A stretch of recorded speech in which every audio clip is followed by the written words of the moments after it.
سلام عرض میکنم، خیلی خوش اومدید به مجموعه ما. خواستم ببینم که شما بابت چه مشکلی مراجعه کردید و جلسه چنده بتونه؟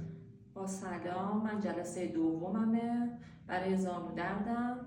خیلی هم راضی هستم. جلسه اول که اومدم جواب گرفتم، خیلی خوب بود، راضیم.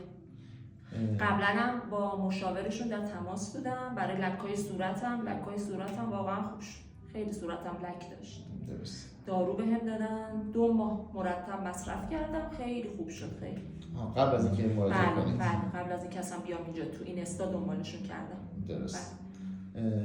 چطور با مجموعه ما آشنا شدید؟ تو این استا. از اطرافیانم کسی بوده که مراجعه کرده باشه؟ نه من فقط تو این استا.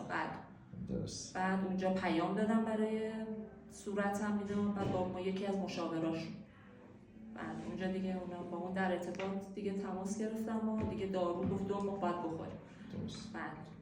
برای مشکل، حالا چه مشکل پوست صورت چه مشکلات دیگه‌تون، چه روند درمانی جای دیگه‌ای طی کرده بودید؟ چقدر نتیجه گرفتید؟ خیلی کرم گرفتم برای صورتم، برای لک‌های صورتم خیلی کرم گرفتم، فایده‌ای نداشت.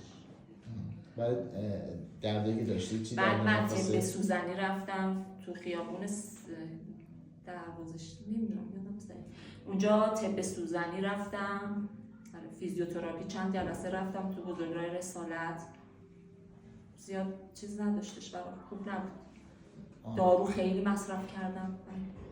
الان تو 2 جلسه شرایطتون مثلا میتونید بگید چند خیلی درصد بهتر داشتید؟ دردم خیلی کمتر شد، خدا رو شکر.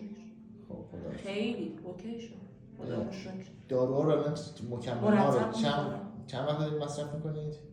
الان 2 هفته است. 2 هفته است. آره خیلی راضیم، چون قبلا دارو گیاهی هم استفاده کردم آقای دکتر. آره خیلی. تو مثلا خوابتون، تو گوارشتون، تو موضوعات نه درد من مفاصل خدا رو شکر هیچ نه. آها.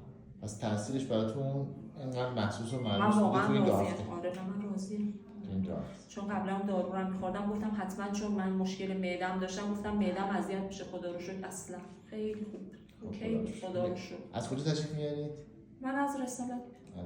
مرسی از شما. مرسی از دست شما درد نکنه. خستم نباشید. ان شاء الله سلامتی کامل. خیلی ممنون. مرسی از وقتی که ما خیلی ممنون. موفق باشید. دستتون درد نکنه.